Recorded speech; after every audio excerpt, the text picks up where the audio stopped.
आज के प्रथम प्रश्न के लिए मैं आमंत्रित कर रहा हूं अपने बीच में, पहले चलो, हाँ, मनीष जी बुढ़ार ऊपर ही हैं तो इधर ही प्रश्न कर लेंगे। मनीष जी बुढ़ार, जो बुढ़ार से अपने बीच में पूरा मंदिर जिन्होंने बनाया भी बताया भैया जी ने, वे अपना प्रश्न करें। उसके बाद में तेज कुमार जी लातेड़, अध्यक्ष समता संघ इंदौर, तैयार रहे। मनीष जी आप अपना प्रश्न बोले। नमोस्तु महाराज, नमोस्तु नमोस्तु। पूरे परिवार की तरफ से आपको त्रियवा नमोस्तु। महाराज, सबसे उत्कृष्ट दान किस वस्तु का है जो मुझे भवसागर से पार कर सके? देखिए, दान उत्कृष्ट है। आपने पूछा है सबसे उत्कृष्ट दान किसका।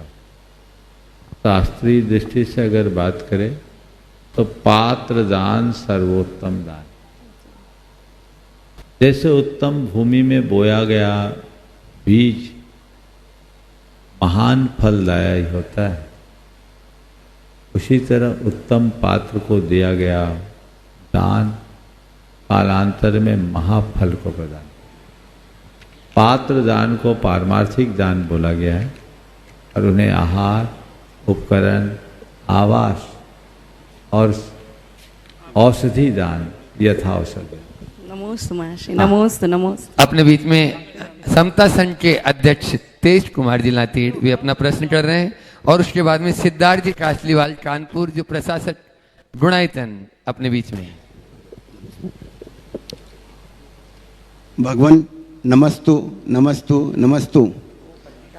आपका इंदौर शहर का ये भव्य चातुर्मास पूरे जैन समाज के लिए प्रेरणादायक बने और इंदौर नगर के अंदर ऐतिहासिक चातुर्मास संपन्न होए, पूरा साधु मार्गी परिवार ऐसी शुभकामना प्रस्तुत करता है। भगवान, मेरा प्रश्न ये है कि जैन धर्म आज खंड खंड में बटा हुआ है। जैन धर्म आज खंड खंड में बटा हुआ है। जैनों की संख्या भी घटती जा रही है। इस वैज्ञानिक और उच्च कोटि के धर्म की प्रभावना कैसे करें? इस वैज्ञानिक और उच्च कोटि का जो धर्म है उसकी हम प्रभावना कैसे करें? इसकी महक पूरे विश्व के अंदर फैल सके और युवा लोग भी इसके साथ में जुड़ सके। देखिए, बहुत ही महत्वपूर्ण सवाल आपने उपस्थित किया है। जैन धर्म मूलतः बड़ा वैज्ञानिक धर्म है और ये बड़ा व्यवहारिक भी। यदि हमने इसकी ठीक तरीके से विवेचना और व्याख्या की तो हम इसे जनोन्मुखी बनाकर जन धर्म बना सकते। आपने जो दो बात पहले रखी कि जैन धर्म खंड खंड में बट गया है और दूसरी बात जैनों की संख्या भी दिनों दिन घट रही, ये दोनों बातें हमारे सामने एक बहुत बड़ी चुनौती के रूप में है। मेरा तो ये कहना है कि जैन भले बटे, जैन धर्म को बटने से बचाया जाए, ये लक्ष्य रखें। जैन हैं और एक ही तीर्थंकर के अनुयायी हैं। सबकी अपनी अपनी आस्थाएं, मान्यताएं, विश्वास और परंपराएं, वो उसके अनुसार जिए। लेकिन इन सबको अपने मंदिर, उपाश्रय, देरासर या स्थानक तक सीमित रखे। बाहर आए तो एक ही बात ध्यान में रखें, हम जैन हैं और हमारा धर्म जैन है। तो प्रभावना के लिए हम ऐसा क्या मंत्र लगे? आगे आ रहा हूं, आपकी बात बोल रहा हूं। हमें ये लक्ष्य लेकर चलना, हम जैन हैं, हमारा धर्म जैन। आपका जो दूसरा सवाल है कि हमारी संख्या दिनों दिन कम है, तो उसके लिए भी हमें सतत अपनी संतति के विकास के लिए प्रयास करना चाहिए। संतति को बढ़ाने का प्रयास करें, और संतति आपके हाथ में। एक बात ध्यान रखना, जब तक संतति है तभी तक संस्कृति। संस्कृति को बचाना है तो संतति को बढ़ाइए। आज की नई पीढ़ी में ये बात जगाने की जरूरत है, कहीं ऐसा न हो कि हमारी स्थिति भी पारसियों की तरह हो जाए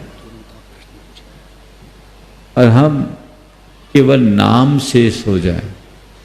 तो एक तरफ संतति के विकास का प्रयास, और दूसरा जैन विचार को सर्वत्र फैलाकर लोगों को जैन बनाने का प्रयास, ये हमारा मार्ग है। हम ये कर सकते हैं, यही प्रभावना। आपने पूछा है कि जैन धर्म की सार्वभौमिक प्रभावना करने के लिए क्या करें। बस सभी जैनी एक बात अपने मन में बिठाल दे कि हमें जैन धर्म की प्रभावना करनी है, अपने अपने मतों और पंथों की प्रभावना नहीं करनी है, तो जैन धर्म अपने आप बढ़ जाएगा। मूलभूत जो तत्व तीर्थंकरों के द्वारा दिया गया है, हम उसकी प्रभावना करें। जैन धर्म में प्रतिपादित उन जीवन मूल्यों को हम आम जनों तक पहुंचाएं, जिसे सुनकर समझकर लोग ये समझ सके कि ये जीवन व्यवहारोपयोगी एक ऐसा मार्ग है जिसे आत्मसात करके हम बहुत बेहतर तरीके से जी सकते। यदि ये दृष्टिकोण प्रत्येक व्यक्ति अपना ले तो मैं समझता हूँ आज भी जैन धर्म की पताका पूरे विश्व में फहरा सकती। बहुत एक प्रश्न और है। मत्थेन नंदा। ओम। आप और सवाल है? हाँ, एक प्रश्न मत्थेन नंदामी नमोस्तु। मत्थेन नंदामी, हमको पता नहीं कि हम में सम्यक्त्व है अथवा नहीं, लेकिन हम धर्म की क्रियाएं करते हैं, आचरण करते हैं, व्रत उपवास आदि नियम करते हैं, तो हमें यह पता नहीं कि ये निर्जरा वास्तव में हो रही है या नहीं हो रही है। मैं आपसे समाधान चाहता हूं कि ये वास्तविक निर्जरा हो रही है अथवा नहीं। देखिए, बात सच है कि हमें यह पता नहीं कि मैं भीतर से क्या हूं, पर हमें इस बात का स्मरण रखना चाहिए कि मुझे क्या होना है, और जो मुझे होना है मुझे उसके लिए हर पल सजग रहना चाहिए। आप अपनी बात करते, मैं आपसे अपनी बात कहता हूँ। मुझे कभी संशय नहीं होता कि मेरे पास सम्यक्त है या नहीं, बल्कि मेरा तो ये विश्वास है कि मुझे सम्यक्त ही नहीं, मेरे पास रत्नत्रय की निधि है। लोक में दुर्लभ जिसे मैं अनंत जन्मों में प्राप्त नहीं कर पाया, वो इस भाव में मैंने गुरु की कृपा से पाई। ये मेरे जीवन की अनमोल निधि है, और इसे मुझे अपने जीवन की अंतिम सांस तक बचा के रखना है, क्योंकि इसी के बल पर मुझे भाव सागर से पार उतरने का अवसर मिलेगा। मैं इस विश्वास के साथ जीता हूँ, तभी अपनी चर्या और क्रियाओं के प्रति जागरूक रह पाता हूँ। यदि ये मेरा विश्वास थोड़ा भी कमज़ोर हो जाए तो मैं अपने प्रति लापरवाह हो जाऊँगा, क्योंकि मैंने पढ़ रखा है कि यदि सम्यक्त नहीं तो ये व्यर्थ है। तो मैं भी सोचने लगूंगा इतना सब त्याग तप करने की जरूरत क्या, मजा लो, आनंद से जियो। लेकिन नहीं, दुर्लभ है, लेकिन फिर भी मैं इस धरती के सबसे ज्यादा भाग्यशाली लोगों में एक हूं, और मुझे यह सुलभ हुआ। मेरी सोच है, पर इस सोच के साथ जागरूकता भी कि कहीं ये निधि खंडित ना हो जाए, ये विश्वास अपने अंदर। मेरी निर्जरा हो रही या नहीं, कर्म का न तो हमें बंध दिखता है न निर्जरा, ये तो अंतरंग की चीज है। फिर भी मैं आपको एक कसौटी देता हूं, और मेरी दृष्टि से अगर आप देखोगे तो बंध भी दिखाई पड़ेगा और निर्जरा का भी आभास होगा। आकुलता का नाम बंध है और निराकुलता का नाम निर्जरा। जब जब आकुलता की अनुभूति हो समझ लेना बंध हो रहा है, और निराकुलता का अनुभव समझ लेना निर्जरा। आगे सिद्धार्थ जी कासलीवाल कानपुर, जो गुणायतन के प्रशासक हैं, और उसके बाद में अरुण भावना जैन स्पिरिचुअल काउंसलर यहाँ पर हैं, वे अपना प्रश्न करें। गुरुवर, आपके पावन चरणों में कोटि कोटि नमन। गुणायतन परिवार की ओर से बहुत बहुत नमस्तु नमस्तु नमस्तु। कानपुर नगर वासियों की तरफ से भी नमस्तु। मेरी माँ बहुत अस्वस्थ हैं, उनको भी आशीर्वाद दीजिए, उनकी तरफ से भी नमस्तु। गुरुवर, मेरा प्रश्न यह है, कारण कोई भी हो सकता है, पारिवारिक हो, सामाजिक हो, धार्मिक हो। देव शास्त्र गुरु के सामने अगर आंसू निकलते हैं तो यह ठीक है या नहीं? नमस्ते। देखिए, देव शास्त्र और गुरु प्रभु परमात्मा के समक्ष यदि आंसू निकलते हैं तो मैं इसे भक्ति की अभिव्यक्ति ही मानता हूँ। ये आंसू दुख के नहीं, हर्ष के आंसू। हम तो जब भगवान की भक्ति करते हैं तो कहते हैं बानिम गदगदयन बपू पुलकयन नेत्रद्वयन स्वावयन मूर्धानम नमयन करो मुकलियन चेतोप निर्वापयन। कैसे भक्ति करो? बानी को गदगद करके, शरीर के रोम रोम को पुलकित करके, करों को मुखलित करके, और नेत्रद्वयन श्रावयन, दोनों आंखों की से अश्रुधार बहाते हुए, मूर्धानम नमयन, और सिर झुकाते हुए, और चेतोप निर्वापयन, अपने चित्त को समर्पित करते हुए भगवान की भक्ति। समझ गए?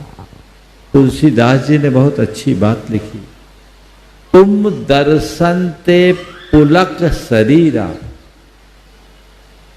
तुम दर्शनते पुलक शरीरा, गदगद गीरा नयन बहे नीरा। भगवान, आपके दर्शन से मेरा शरीर पुलकित हो उठा है, मेरी बानी गी यानी बानी गदगद, और नयन बहे नीरा, आंखों से नीर बह रही है। ये नीर हर्ष की नीर। ओम नमस्तु नमस्तु नमस्तु। श्री अरुण भावना जैन स्पिरिचुअल काउंसलर और उसके बाद में तैयार रहेंगे महावीर महिला मंडल महालक्ष्मी नगर। नमस्तु महाराज जी, इच्छामी महाराज जी। धर्म और आध्यात्मिकता दो अलग अलग विचार हैं, पर ज़्यादातर लोग इन्हें मिला देते हैं और तर्क वितर्क करने लग जाते हैं। ऐसे में कैसे समझाएं कि धर्म हमें संस्कार से, जन्म से प्राप्त होता है और आध्यात्मिकता को हमें जागरूक करना होता है? कृपया समाधान दें महाराज श्री। देखिए, आपने जो बात कही है मैं उससे थोड़ा सा असहमति प्रकट करूं। धर्म और आध्यात्मिकता को अलग अलग मानकर हम लोगों ने बहुत बड़ी चूक, और उसका ये परिणाम निकला कि हमारा धर्म निष्प्राण हो गया। यथार्थता देखा जाए तो जो हमारा धर्माचार है वो धर्म का बाह्य रूप है, और आध्यात्मिकता उसका अंतः प्राण। जो भी व्यक्ति धर्माचार करे, यदि आध्यात्मिकता के साथ करे, तभी उस धर्म का वास्तविक लाभ मिलता है।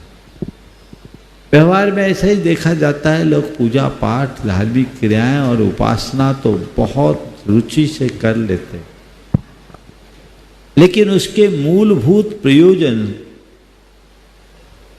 से दूर रहते, उनके हाथ से छिटक जाता है, क्योंकि उधर दृष्टि ही नहीं। धर्म क्रिया मात्र नहीं, धर्म एक बहुत बड़ा प्रयोग है, और ये प्रयोग तभी और तभी सफलीभूत होता है जब उसके साथ हम अध्यात्म को लेकर के चले। समझ गए? आध्यात्मिकता से ओतप्रोत होकर हमें धर्म करना चाहिए, और हमारा धर्म हमारे उसी आध्यात्मिकता के साथ आगे बढ़ने के लिए प्रेरित है। बिल्कुल। नमस्ते महाराज जी। महिला मंडल महालक्ष्मी नगर और उसके बाद में इस धर्म प्रभावना समिति के अध्यक्ष अशोक रानी जी दोषी। मम गुरु मुनि प्रमाण सागर जी महाराज एवं दोनों मुनि श्री को महावीर महिला मंडल महालक्ष्मी नगर की ओर से नमोस्तु नमोस्तु नमोस्तु। शुल्लक जी को इच्छा में महाराज जी, आपका एक कोटेशन पढ़ने में आता है, हर संत का एक अतीत होता है और हर अपराधी का एक भविष्य। तो गुरुदेव, हमारी जिज्ञासा यह है, वास्तव में जिसने अपराध किया है वह अपराधी है, या हम संसारिक प्राणी जो न चाहते हुए भी हर वक्त राग, द्वेष, मोह आदि हिंसादि पाप करने का अपराध प्रतिदिन करते रहते हैं? तो गुरुदेव, जो वास्तव में अपराधी है उसका भविष्य, या हमारे जैसे जो अपराधी है उनका भविष्य कैसे होगा गुरुदेव? इसका समाधान करें। जैसे जिस संदर्भ में मैंने ये बात कही है, यदि उस संदर्भ पर ध्यान गया होता तो इस सवाल उठता ही नहीं। मैंने ये कहा है कि हर संत का एक अतीत होता है और हर अपराधी का एक भविष्य। उसका आशय ये है कि आज जो अच्छा दिख रहा है, अतीत में वह भी बुरा रहा होगा, और आज जो बुरा दिख रहा है वो पूरे अनंत काल के लिए बुरा बनने के लिए अभिशप्त नहीं है। कल वो संत भी बन सकता है। इसलिए पाप से घृणा करो, पापी से नहीं। समझ गया? रहा सवाल अपराधी कौन, तो शास्त्रों में दो प्रकार के चोर बताए। एक प्रकाश चोर और एक अप्रकाश चोर। समझ गए? थोड़ा सा ध्यान से सुनना, शायद आप लोगों को पचेगी नहीं। प्रकाश चोर और अप्रकाश चोर। प्रकाश चोर यानी जो दिन के उजाले में अनीति, बेईमानी, छल, फरेब, धोखाधड़ी करता है, वह सब प्रकाश चोर है। और जो रात अंधेरे में किसी के घर सेंधमारी करके, ताला तोड़कर, छीना झपटी करके, जिसे आप लोग चोर कहते हैं, चोरी का कर्म करता है, वो अप्रकाश चोर है। दुनिया में अप्रकाश चोर के लिए कानून की धाराएं, पर प्रकाश चोर को कोई देखता ही नहीं। समझ गए? अब ये बताओ, रात अंधेरे में पाप करने वाला पापी या दिन दहाड़े पाप करने वाला पापी, आपको तय करना। समझ गए? और इससे अनुमान लगा लो अपराधी कौन। नमोस्तु महाराज जी, नमोस्तु महाराज जी। धर्म प्रभावना समिति के यशस्वी अध्यक्ष अशोक रानी जी दोषी, पूरी धर्म प्रभावना समिति आ जाए, कमेटी उनके साथ में आ जाए, सभी लोग आ जाए एक साथ। नवीन जी गोदा।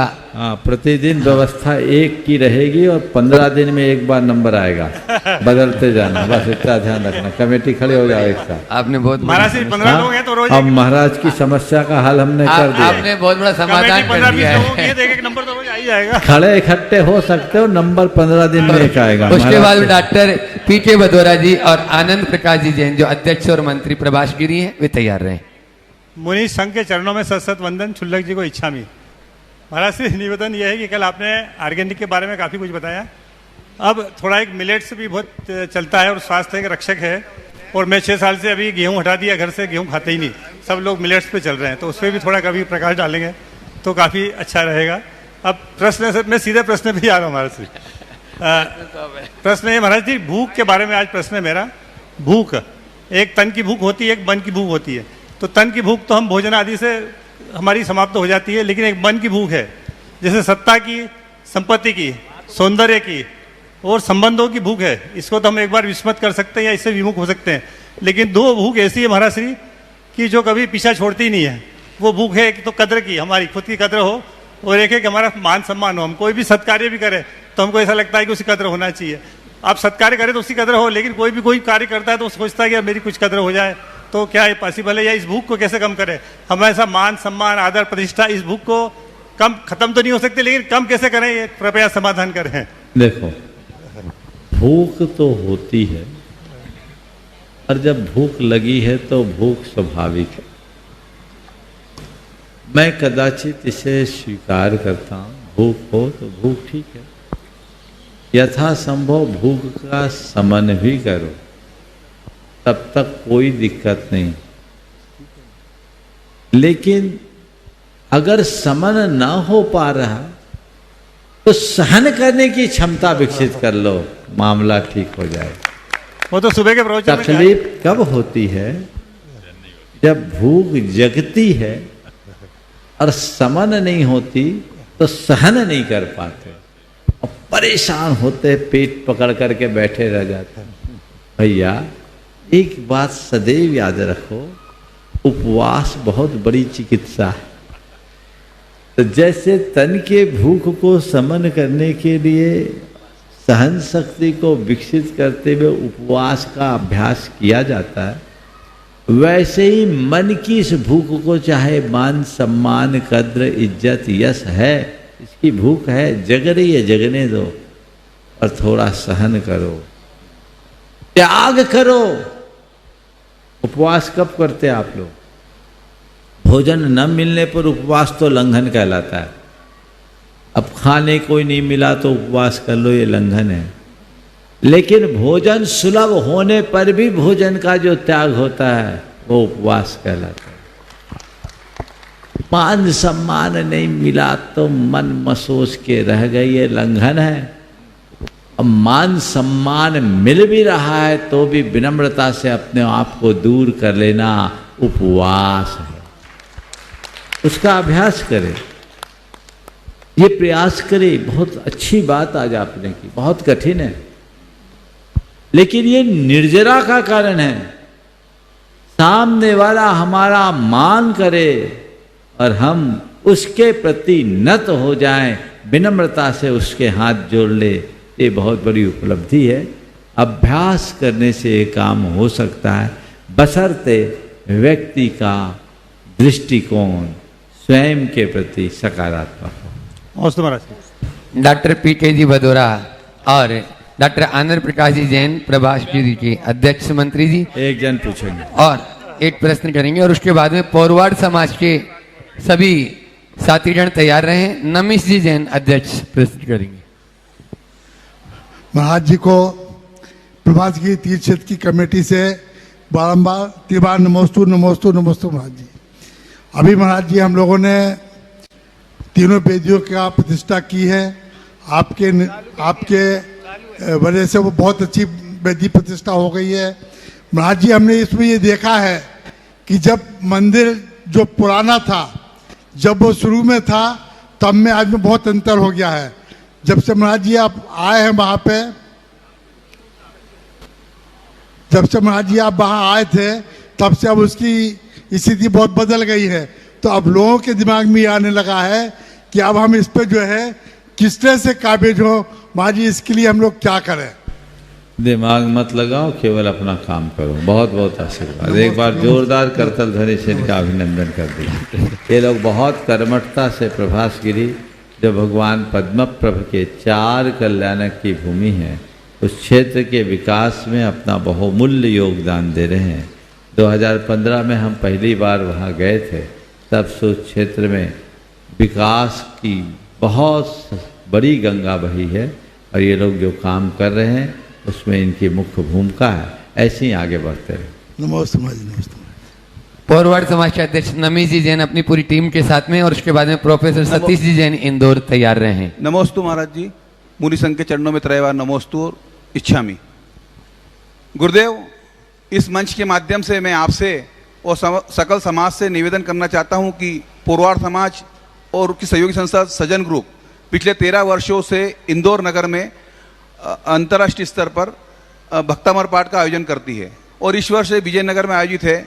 और गुरुदेव, इसकी ये खासियत है कि इसमें जैन श्वेतांबर जैन के साथ साथ जैनेतर जैन भी हमारे ऑनलाइन में शामिल होते हैं और करीब 22 देशों के लोग इसमें शामिल होते हैं। गुरुदेव, मेरा आपसे ऐसा निवेदन है कि इस कार्यक्रम में आप भी सत्संग हमें आशीर्वाद प्रदान करें। और गुरुदेव, मेरा प्रश्न ये है कि हम जो ये पाठ करते आ रहे हैं पिछले 13 वर्षों से, इसमें हम ऐसा और क्या करें कि सामाजिक सद्भाव और लोग अन्य जैन लोग हमारे साथ जुड़ें, इसकी महत्ता को समझें और हमारे साथ इसका लाभान्वित हो सके। गुरुदेव, इसलिए आशीर्वाद आप। देखिए, पहले तो मैं इस बात के लिए आप सभी को आशीर्वाद देता हूँ कि आप पूरे समाज जन मिलकर जो कार्य कर रहे हैं बहुत अच्छा कार्य है। प्रशंसनीय नहीं, अनुकरणीय भी है। आप इसे इसी रीति से करते रहे और अपने लक्ष्य में सफल हों। आपने पूछा ऐसा हम क्या करें, बस मैं यही कहूँगा, जिस प्रकार प्रेम भाव और सद्भाव के साथ अभी तक करते आ रहे हैं, बस उसी परंपरा को बनाए रखो और अपने साथ बच्चों और पूरे परिवार के सदस्यों को जोड़ो। जहाँ भी आप कार्यक्रम करो उसमें वो पूरा घर जुड़े, पूरा परिवार जुड़े, तो ये पीढ़ियों तक परंपरा का प्रवाह बढ़ जाएगा। बहुत बहुत नमोस्तु नमोस्तु। प्रोफेसर सतीश जी जैन इंदौर, उसके बाद में तैयार रहेंगे महिला महासमिति पूर्वी क्षेत्र। महाराज जी नमोस्तु। मैं नीरज कुमार जैन में, नाम में थोड़ा सा करेक्शन है। महाराज श्री चंद्रगुप्त मौर्य जैसे धर्मनिष्ठ सम्राट देखकर चाणक्य ने शिक्षक समुदाय को देश और समाज का निर्माता बताया, निर्माता बनने का जो गौरव प्रदान किया है। परंतु आज जो स्थिति शिक्षक समुदाय में, मैं खुद शिक्षक हूँ इसलिए बात बता पा रहा हूँ कि बहुतायत शिक्षक जन, उनमें भी नैतिक मूल्यों का अभाव हो रहा है।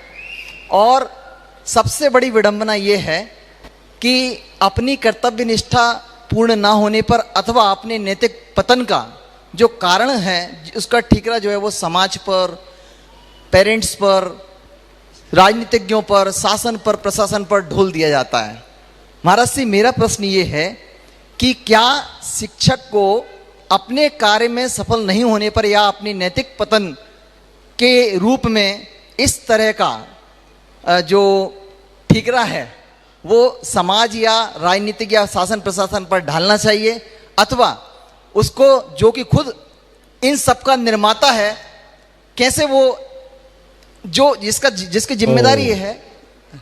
नमस्कार। आपका आशय समझ, ये बात सही है कि शिक्षक राष्ट्र का निर्माता है और शिक्षक सदैव राष्ट्र के निर्माता रहे।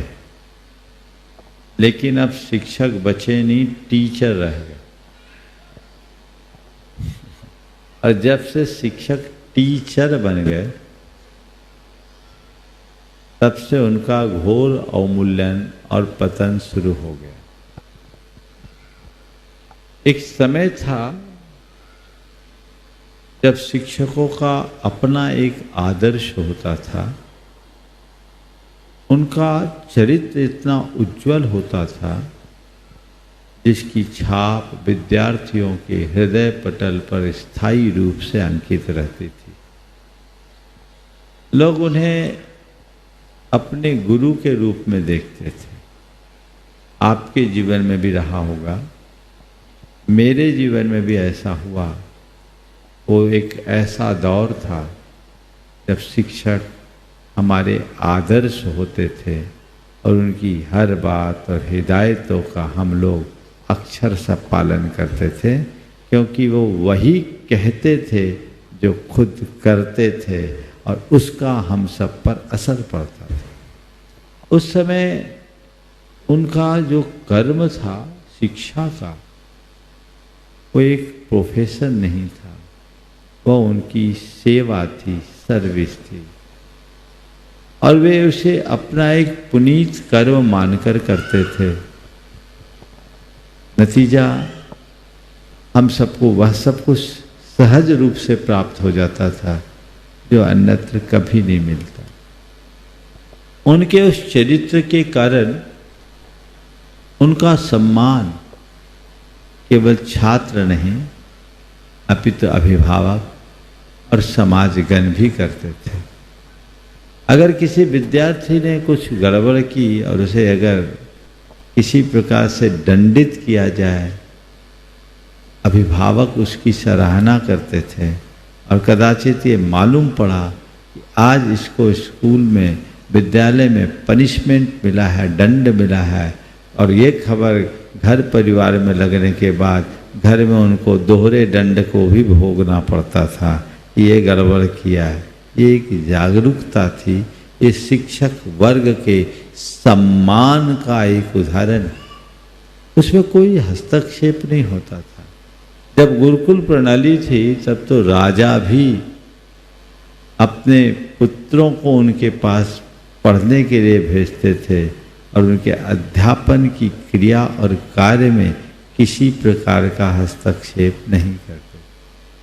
धीरे धीरे समय बदला, अब शिक्षा का स्वरूप ही बिगड़ गया।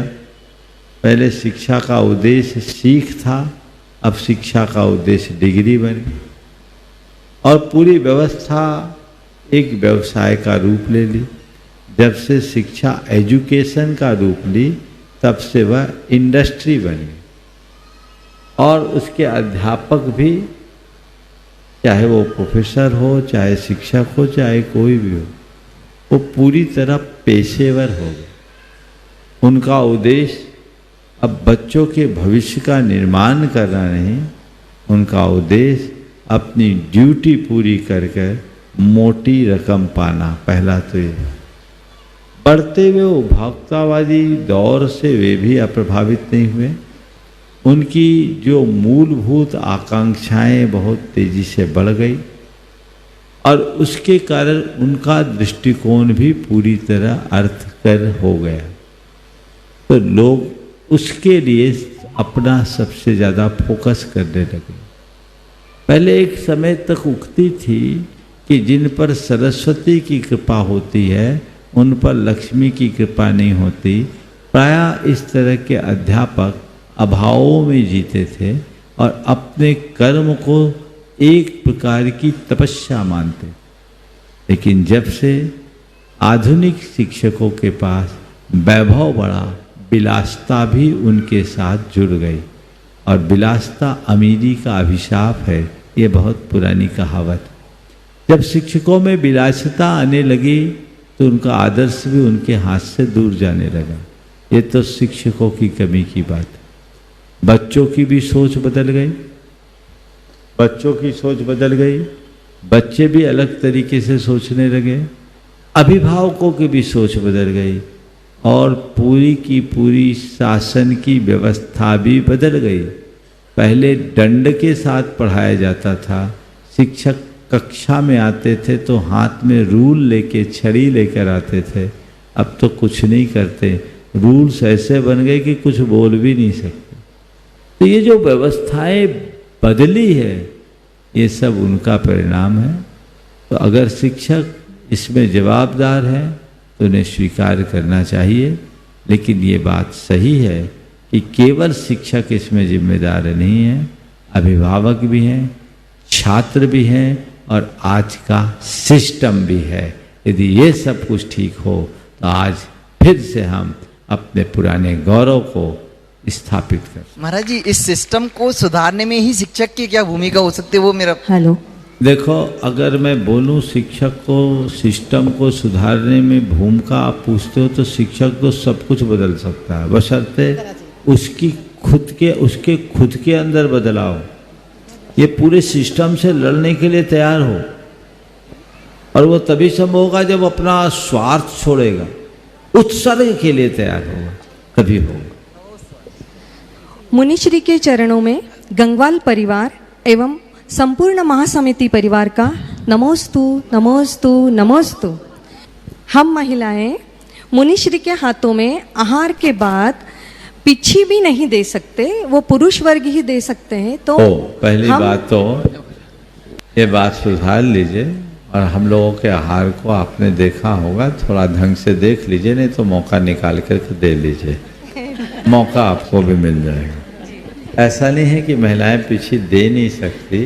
अच्छा। महिलाएं पिछी दे भी सकती है और पिछी ले भी सकती है स्थायी रूप से। और स्त्रीलिंग का छेद करना चाहते हैं, मैं तो कहता हूँ मोक्ष मार्ग को अंगीकार करके पिछी ले लो, पिछी ले लो, महाव्रत अंगीकार कर लो। स्त्रीलिंग तो बहुत छोटी सी बात है, संसार को छेद सकते हैं, समझ गए। नमस्ते महाराज जी। आर्या जैन, देवेंद्र जी जैन सिरोज ट्रस्ट जो गुणायतन की ट्रस्टी हैं, उनकी सुपुत्री और उसके बाद में दर्श लोहाड़िया ठाते गांव तैयार रहे। नमोस्तु महाराज जी। महाराज जी, मैं IIM इंदौर में पढ़ती हूँ। जब मैं अपने फर्स्ट ईयर में थी तब हमारे बैच में करीब 10 जैन थे, लेकिन अब मैं थर्ड ईयर में आ गई हूँ। अब मैं अकेली जैन हूँ जो अभी तक नॉनवेज नहीं खाई हूँ, जो दारू या किसी भी ऐसी चीज़ में नहीं पड़ी हूँ। बाकी सब लोग पढ़ चुके हैं और पूरे टाइम वो जो दोस्त हैं वो मतलब ऐसे दिखाते हैं कि तुम नहीं कर रही हो तो तुम कूल नहीं हो, तुम पुरानी पीढ़ी की हो, तुम तो दादी अम्मा हो। और उन सब प्रेशर, पीयर प्रेशर में हम कैसे रहें और कैसे अपने आप को समझाएं कि नहीं ये सब कूल नहीं है और मैं ही सही हूँ और वो ही लोग गलत हैं। तुम शुभम की बहन हो क्या? वो मेरे मामा हैं। अच्छा अच्छा, शुभम जो आई ये लिखा है। बहुत अच्छी बात है। सबसे पहले तो मैं चाहूंगा एक बार जोरदार करतल ध्वनि से बिटिया का अभिनंदन करें। ये जो सवाल है ये बहुत गंभीर आत्म मंथन का सवाल है। आप अपने बच्चों को उच्च शिक्षा के लिए भेजते हो, संस्कारवान बनाकर भेजते हो, और ये बेटी आपके सामने अपनी बात रख रही है कि फर्स्ट ईयर के 10 बच्चे थर्ड ईयर में आने के बाद 9 भ्रष्ट हो गए। ये कितना घिनौना चित्र है। और मैं जब बात करता हूं युवक युवतियों से तो यही आता है कि 10 में से 9 की हालत खराब है। गया मैं 2008 में मैंने कई कार्यक्रम किए जो एक्ट प्रोग्राम बच्चों का होता है, बहुत जल्दी आप लोगों के बीच भी यहाँ करने वाला हूँ। इसमें एक सेशन बच्चों के कन्फेशन का होता है और उसमें बच्चे और बच्चियाँ बताती हैं कि उनमें कैसा भटकाव हुआ। सबसे ज़्यादा भटकाव अगर आज हो रहा है तो 2 दिशा में हो रहा है। वह एक है अल्कोहल का प्रयोग और दूसरा रिलेशनशिप, मर्यादाहीनता। ये बहुत गंभीर चिंता का विषय है। आप सोचते हैं मेरा बेटा या मेरी बेटी पढ़ने गए हैं, पढ़ रहे हैं, लेकिन वहाँ का माहौल उनको कुछ और पढ़ा देता है, उस तरह से विवश करता है। तो सबसे पहले तो मैं चाहूँगा कि बच्चों को किसी भी शिक्षा संस्थान में आप भेजें, खासकर उच्च शिक्षा संस्थानों में, तो उनको उनकी मर्यादाओं का पाठ पढ़ा करके भेजें, गुरुओं के समक्ष संकल्पों से बांध करके भेजें और समय समय पर उनसे निजी वार्ता भी करते रहें ताकि उन्हें इस बात का एहसास हो सके कि हमारे जीवन की मर्यादा की हमें किस स्तर तक रक्षा करनी। जो बात कही वो जो बच्चों में भटकाव आया है, आज वो बच्चे भटक गए, कल पढ़ लिख करके IIM कर रही हैं और कल पढ़ लिख करके कहीं जाएंगे तो निश्चित कोई उच्च स्थान पर ही जाएंगे, लेकिन तब तक धार्मिक सामाजिक संस्कार और सरोकार पूरी तरह छूट जाएंगे। केवल वे नाम के जैन रह जाएंगे, उनके भीतर जैन जैसा कुछ नहीं बचेगा। तो हमारी पीढ़ियों का क्या होगा? तो आप सबसे मैं ये कहना चाहता हूँ कि बच्चों के केवल शिक्षा पर ध्यान न दें, उनके संस्कारों के प्रति भी ध्यान दें।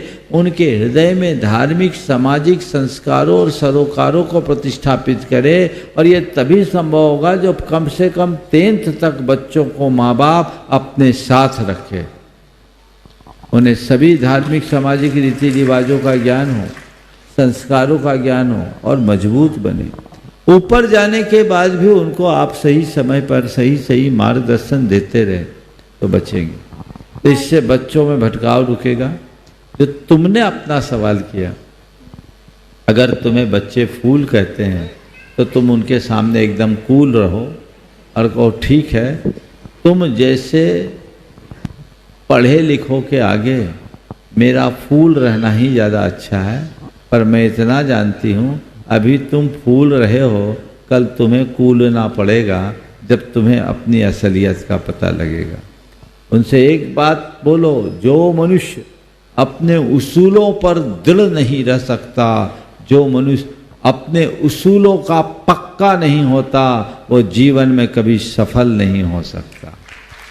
हम सब से समझौता कर सकते हैं, अपने उसूलों से समझौता नहीं कर सकते। और कोई बोले तो बोले ये मेरा व्यक्तिगत निर्णय है, मैं आपको आपके जीवन के विषय में कुछ नहीं कहती, तो आपको भी चाहिए कि आप मेरे जीवन के विषय में मुझसे कुछ न कहें। आपको तो सोचना चाहिए कि आप अपने माँ बाप के साथ कितना बड़ा धोखा कर रहे हैं, स्वयं के साथ कितना बड़ा धोखा कर रहे हैं। मूर्ख वो नहीं जो मर्यादाओं को पालता, मूर्ख तो वो है जो पढ़ा लिखा होने के बाद भी मर्यादाओं का हनन करता है। ऐसा सोचना चाहिए। अपने आप को मजबूत बनाओ और ये सोचो कि मेरा प्रबल पुण्य है कि आज भी मेरी बुद्धि निर्मल हुई है, बनी हुई है। यदि मैं उनकी तरह भ्रष्ट हो जाती तो मेरा सर्वस्व नष्ट हो जाता। मेरा प्रबल पुण्य है कि आज बुद्धि सही बनी हुई है। हे भगवान, मेरी बुद्धि ऐसी ही निर्मल बनी रहे जिससे मैं अपना पथ प्रशस्त कर सकूं। ऐसा भावना। समय पूर्ण हुआ, यहीं पर विराम। बोले परम पूज्य मुनि श्री 108 प्रमाण सागर जी महाराज की